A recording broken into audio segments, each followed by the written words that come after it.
Over the years, our beautiful city, Washington, D.C., has developed into a large, multicultural society. There are so many career opportunities that draws people to this beautiful DMV area. Tourists travel from far and near to see the National Monument, the Lincoln Memorial, and many historical museums. And you can find any type of food you desire in these diverse localities. But underneath all the beautiful and charmed attractions, there's people like you and I that struggle from day to day with normal issues. There's also people in the DMV area that suffer from anxiety, PTSD, depression, and other mental health issues. Some issues are caused by traumatic incidents, and some issues are caused from daily situations that we find ourselves stumbling into just by living our normal lives. We are often taught as children to watch what you say or don't talk too much. But right now and today, we are stopping the silence. DMV Madam D is here to tell you you are not alone. And this is your platform to help stop the silence. We will discuss daily issues in which we all struggle with as regular people who simply just want to live in content and comfortable in our normal lives. Do not feel the need to keep your mouth covered about your emotions and feelings. It's okay to not be okay. So uncover your mouth, DMV, and welcome Madam D in Stopping the Silence.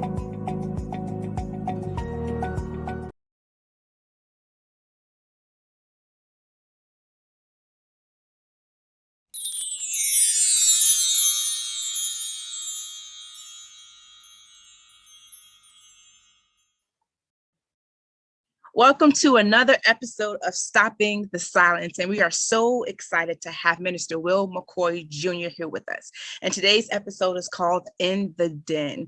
Hi, Mr. McCoy, how you doing? I'm doing good. How are you? Good, thank you. Tell us about yourself. I'm a minister. I'm 32. I have a son, and I just am I'm a musician, and I just love the Lord, and I'm just here trying to make a difference. That's right. So how can we find you on social media? My Facebook is Will McCoy Jr. and my Instagram is hooked onto my Facebook. I don't know it right now off the top of my head, but I'm on there. Hit me up anytime. Okay, so I'll get it from you and I'll post it with the video. All right, so we're coming from Daniel chapter 6, and we're referring to Daniel in the lion's den. So most of us, if not many of us, have heard about the biblical event Daniel in the lion's den. For those who have not, Minister McCoy, can you give us a brief synopsis of what happened with Daniel in the lion's den? Basically, Daniel was praying to God, and the king of Babylon at the time said not to pray to God. And so the king threw Daniel in the lion's den, hoping the lions will devour him. And God protected Daniel in the lion's den. And that's the short version without hooping and hollering. I can put it. Yeah. It's interesting because can you just imagine that event, just Daniel just dropping in the middle of the den and there's a whole bunch of lions there. I can only imagine just the human part of me would be terrified. Oh my God, I'm gonna be eaten by lions. But then also as a child of God and having faith in who God is, it's like you have to, like, almost in a battle with your human self, and then with your spirit, like, okay, God, I trust you and I believe in you, but how do I understand what's happening? How do I ignore the human side of me and to just strictly focus on, I know who you are and I know that you are God and you're able to bring me out. So with that, it's like, have you ever been in a time in your life where you felt like you were in a bad situation and you doubted God's plan for your rescue? 2011, 2010, I lost my best friend, and I lost my closest aunt to me. In 2011, I went through a bout of depression. Oh. On top of that, from 2008 to 2010, I lost about 25 people in my family, close friends, family. And I started dealing with stuff, thinking just going to funerals, singing and playing. I was coping, but I wasn't coping. I was drinking, trying to I would drink myself to sleep. I was in a thing where I doubted why I had to lose all these people. Yeah. Because death brings a mindset when you don't really understand death. A lot of them take death as a bad thing, especially when it comes to cancer. Yeah. Everything's up. Death is bad. And so 2011, I had 6 attempts of suicide. Psych ward for 7 days. Checked myself in, and I stayed there for 7 days, and I felt I was in there, and I realized I was wondering. I said, God, why am I in here? Right. I didn't have my phone. Cause you're in there, you don't have no phone. You can't go nowhere. And I'm in there with people that have real problems. Like there's a guy arguing with himself. So I'm sitting here like, why am I in here? I'm not crazy. Right. I just got some stuff I need to deal with. Right. And the Lord had to isolate me to where I couldn't hear nobody with him. And a lot of times God has to put us in a den of fear. Yes. Where he can get to us and isolate us from everybody else. Because a lot of times when God's trying to talk to us, we got social media, we have TV, we have our friends, we have we trust our pastors more than we trust God sometimes. We trust other people, our mother, our fathers, and there's nothing wrong with that. But sometimes God needs to get us to where we're isolated. That's right. With me, I felt like Daniel, I'm in a den of different demonic spirits. Yes. So God isolated me, kept me at peace, but then he could reach me and talk to me. That's right. And show me why I'm here, what's my purpose, what's my where my future's going. Right. So after on the 7th day when I checked out, I saw things more clearly. I had a new sight. I had a new vision. So that's how I overcame. Yeah. My den. Yeah. I have a lot of dreams, and this particular dream, in my dreams, God has he took me out of certain situations by myself and like you said, to eliminate the distractions, because sometimes we are really distracted, and then by being distracted, we can't hear God, and we can't just focus on the issue at hand. And so in this particular dream, I was in a black room. I mean, black room, it was like black walls. I was in the 4 walls, it was all black. But you can get so complacent in darkness where you start to see things in darkness. It's like you turn the light off in your room. If you wait long enough, you can start to see things in darkness, and your mind will be okay with that. And so in my dream, and even because this happened to me before, and even in real life, but this particular time is in a dream. And I noticed something that was standing in a corner, and I knew it was a demon because the way that it was looking at me. And I said, okay, just me and you. And at this time, I didn't have the confidence in knowing who I was, because, we have authority over them. But at this particular time, I was so weak, and I was so complacent in darkness where I thought that they had power over us. So the demon kept coming towards me. And I was like, in my mind, I was like, you know what, God? I don't have anything else to have hope in but you. And the thing kept coming close to me, and I kept saying, God, and I forgot to mention this, there was a door there. So I kept saying, God, you gonna open this door for me? You gonna open this door for me? And the thing kept coming closer, but the door would not open. I kept jiggling the door, it would not come open. And I kept saying, and the thing kept coming closer, kept coming closer. To the thing got to my face.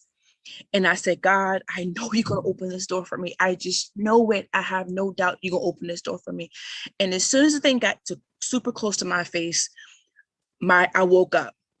And even though that God did not open the door for me, but to me, he still rescued me because I am no longer in that dark place. You know, we thinking that we want God to rescue us a certain way. I think that's supposed to be the only way. No, God says, I'm gonna rescue you and deliver you when I want to, how I want to, you know? Right. So it's important for us to really, in the den, we have to just wait on God and not allow our emotions and our feelings to dictate our faith and our belief in him. And it's hard because we're human. It's hard. We want to control every situation. We want to make sure that we're good, disregarding anything else. But you know what? We really have to, in the middle of our dark places, we really, really have to rely on someone that who has all powers, and that's God. We just really have to. Absolutely. Yeah. So how can we keep the faith in the middle of the dark situation as we wait for God's next move? Faith is a strong word because in the book of Hebrews, it says, without faith, it's impossible to please God. Mm-hmm. And the word impossible is God meant that when he wrote that. When God said that was something that is a quote unquote law. We should live by faith. Mm-hmm. And having faith in the dark times is hard as a believer because we have a flesh and we have a spirit man. Yeah. And what happens is our flesh takes over because we're going by what we see. Mm-hmm. And your sight is a dangerous thing because when you see, if you walked in and you got thrown into a den and you saw lions everywhere, Right. you're horrified. Yes. And your spirit man is at probably about 10%, but your flesh is at 90. Mm-hmm. But to overcome that, you have to stay in the word. Yeah, you have to. You have to stay in the word. You have to keep reading the word for yourself and get fresh from yourself, for yourself. Yes. Second thing, you have to stay prayed up the entire time. Mm-hmm. Mm-hmm. Situations does not just happen and leave. Some people go through situations for a week, some people go for months, some years. Yes. And the last thing, you have to work. Mm-hmm. Faith without works is dead. Yes. And a lot of people don't understand the work part. They don't. And the work part isn't where you manually got to go to a job or something. The work part is you have to keep doing the things that God has told you to do. You have to keep be obedient to what God is saying. Right. Because a lot of times when we go through things, people like to start being depressed. They start not doing things. They stop going to church. They start looking. You ever seen somebody look really rough? Yeah. Like, man, you really going through. You got the blues. What's going on with you? But I realized how to confuse the enemy is you have to keep getting your hair done, keep getting your hair cut, keep putting on dresses, keep putting on suits, keep going, keep smiling because you confuse the enemy because the enemy knows what buttons to push. Oh, yeah. He knows how to get you out of order. He knows. He studies you. If I do that, she's already going through. Yeah. If I do this, I can push her over the edge. Yeah. And a lot of with faith, we stop working. We stop going to Bible study. We stop getting on the prayer call. We stop going to Sunday service. We stop singing in the choir. Yeah. And You cannot let what you're going through deflect your praise. That's right. Your praise is part of your work too. Yeah. Yeah. And you still have to have a praise. And that's the biggest thing as believers. We cannot stop praising. We cannot stop working. You got to stay in your word, pray, and you have to have your praise. That's right. That's right. And Daniel's persistency in prayer was expected by the other admins and local rulers, and that you were saying about you got to keep doing it. That was a part of Daniel's work. How important is it to continue to walk in persistency, even though we may be persecuted for righteousness? Jesus died on the cross and he didn't do nothing. Yeah. We have to follow as my grandfather would say, we have to follow the footsteps of Jesus. Yeah. We have to be persistent, even though it hurts, even though people are going to talk. People are going to talk about you regardless. That's right. Either you do good or bad, people are going to talk about you regardless. But that's the thing where you have to start, as David did, encourage yourself. You have to speak to your spirit man and start letting your spirit man take over. That's right. And let the spirit lead you to what to do, how to say, how to deal with people. Because a lot of times we get upset with people and then we want to fuss and fight. And a lot of times it's not our fight. Yes. The biggest thing we can do to be effective is to be quiet. It reminds me of in Luke when Zacharias with John the Baptist's birth. The angel muted his mouth, took his tongue, couldn't talk. A lot of times God needs to mute us and let him just work. Yeah. They prayed up and let God work. That's right. That's right.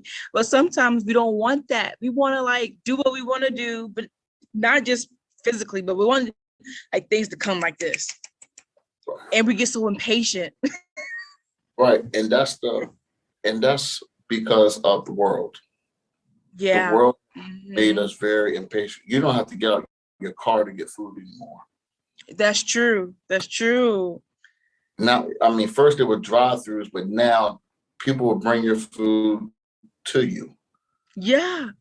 And then to your house. To your house.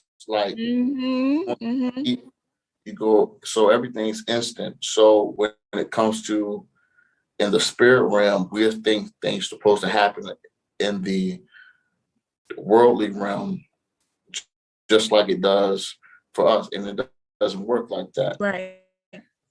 God has a timing that is perfect for him, but it's imperfect for us.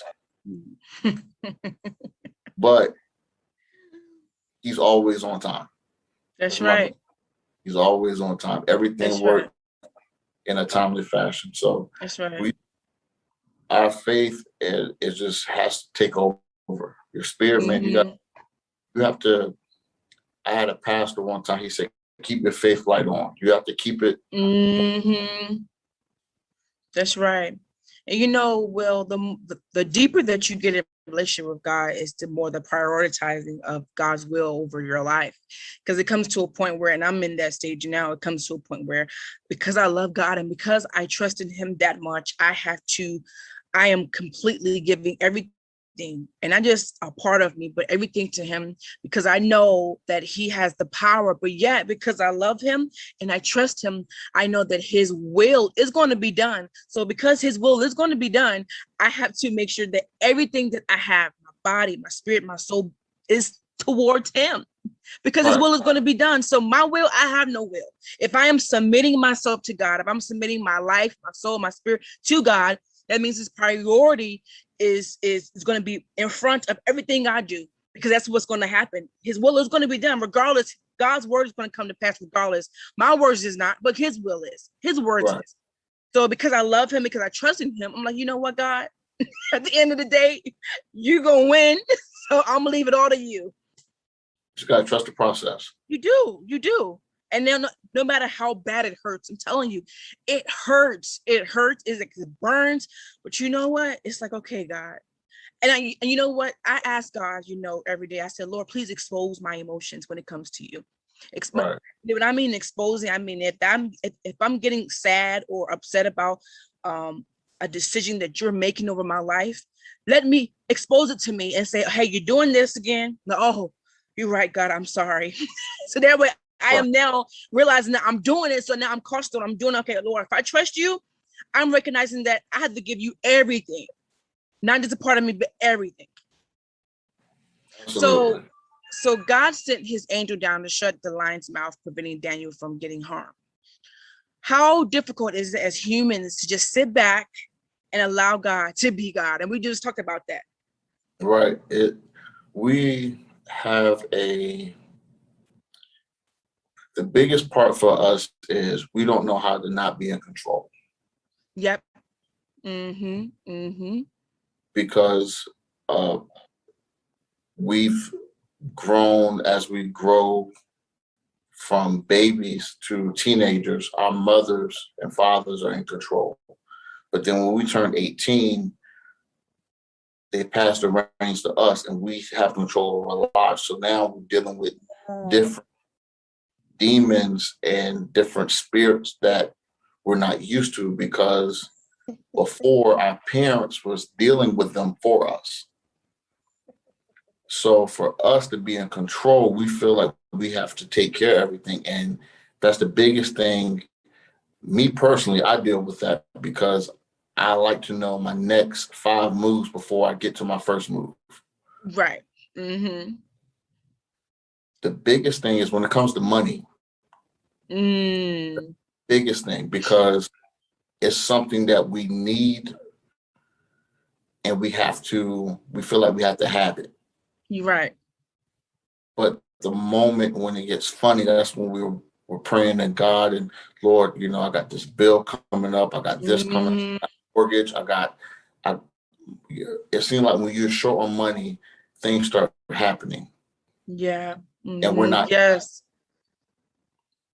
And the biggest thing, we just have to understand and let God work even when we don't see it. Yeah. And that's the hardest thing for us, because we start looking at things in the natural instead of the spiritual. Right.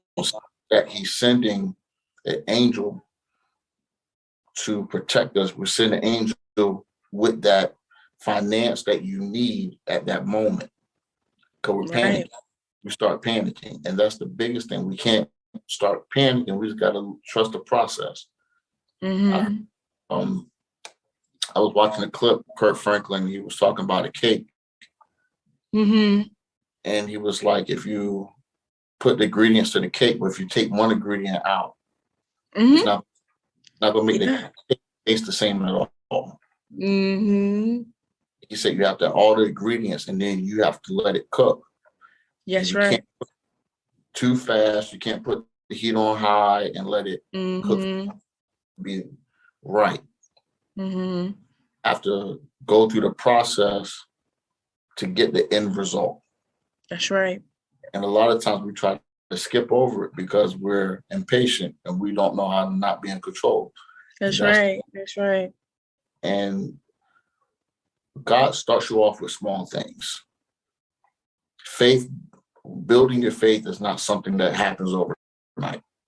Right. Especially for a believer that's never, because having faith and activating faith is 2 different things.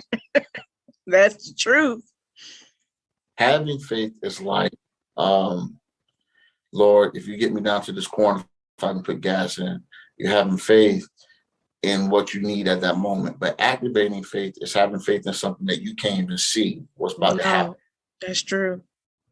So a lot of times we have to learn how to activate faith and just let God work in the midst of our storm and where we're at in our lives. That's true. That's true.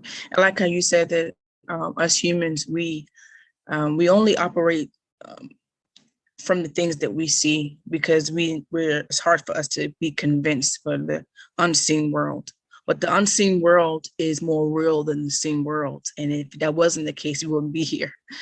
Right. So, and also too, like I just mentioned, the more deeper that you get with the relationship of God and in the Holy Spirit, the more that you start utilizing the word of God. Because like, just you can read the word all day long and you can grasp it, but until you have to apply it, until you have to execute, your faith will grow and you will walk more in the nature of God.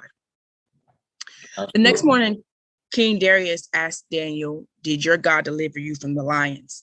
And the first thing that came out of Daniel's mouth was, "O King, live forever." Daniel still kept his peace, even in the lion's den. And he also showed grace to King Darius by still acknowledging him as the king. How can we keep our peace and gentleness towards someone after they have wronged us and persecuted us? That's hard. That is very hard. We are emotional. Yes. And where emotions bring your temper brings out the side of you. But a lot of times what we have to stay humble. Yeah.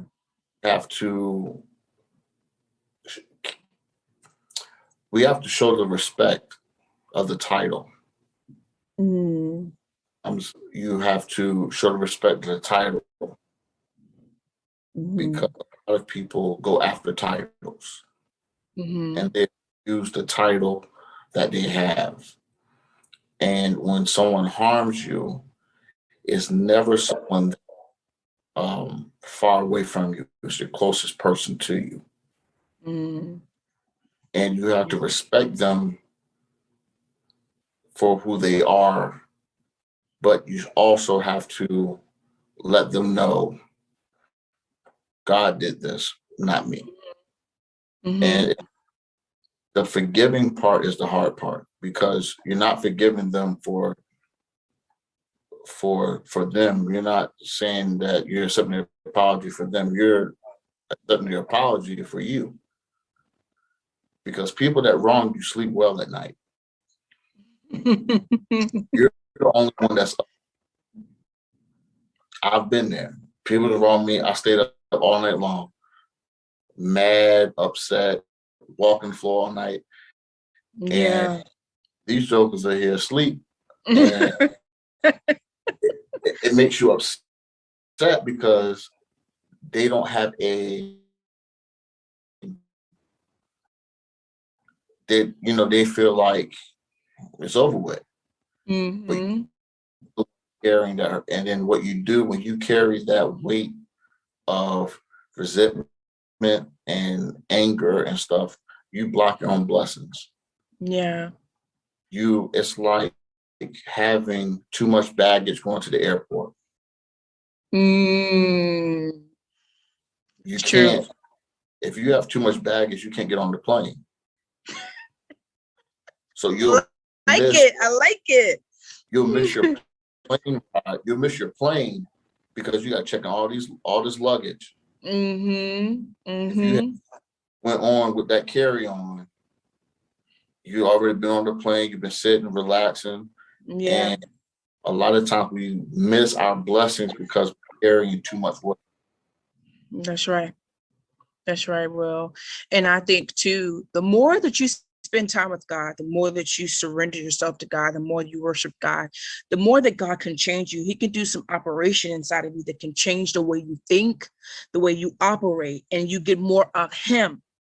And even with that, if you get more of the Holy Spirit, you get more of the fruits of the Spirit. I mean, because that's what it is, to get more gentleness. Right. And then gentleness is what changes your response to certain things. So versus somebody do you wrong and then they come to you and ask you for certain things, whatever, you don't have to lash out because God is giving you more of gentleness so you can react more and being gentle, because more of the fruits of the Spirit. So the more that you spend time with the Spirit, He can give you more of His nature.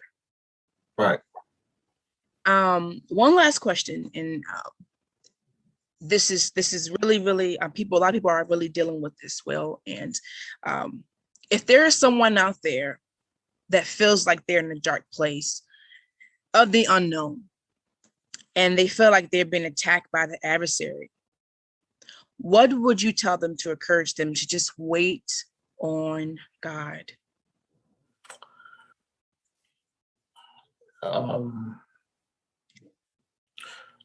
There's a story in Luke about a woman that lost her husband and her son. And Jesus is passing through. They had the funeral for her, and Jesus passing through, and he sees her. And this woman has lost her identity as a wife and a mother. So she has no son, and she's in a dark place because she's burying both. Jesus looks at her and says, "Don't weep." Weeping is a natural state of mind where you're in a dark place. And it's not just tears falling, we're weeping with our hearts and our spirit because we feel weak. And Jesus told the son to rise. I said all that to say that a lot of times we have to go through them dark places for God to bring us out. So the waiting part for us, it's going to take time. It's not something that happens overnight. It's not something that is where snap of our finger is going to happen. But we have to trust God's word. His word cannot fail. He'll never leave you. His word is concrete. That's right. His word cannot lie. All things work together for the good. That's right. So we have to continue to pray. We have to continue to have faith. We have to continue to stay in the word. We have to continue to encourage ourselves. Anyone that's in a dark place, the best thing I can tell you, you have to look yourself in the mirror and you have to start talking yourself out of your dark place. That's right. Stop in your silence. You have to draw yourself to the light and let God bring you out through the light. That's right. You might be in a dark place, but you have to start walking towards that little light at the bottom of the door. And just look out. That's right. That's right. Thank you so much. Thank you for stopping your silence on Stopping the Silence. And I know people are going to be blessed by your encouragement and your words. So thank you, thank you, thank you. Thank you for having me. Oh, you're welcome.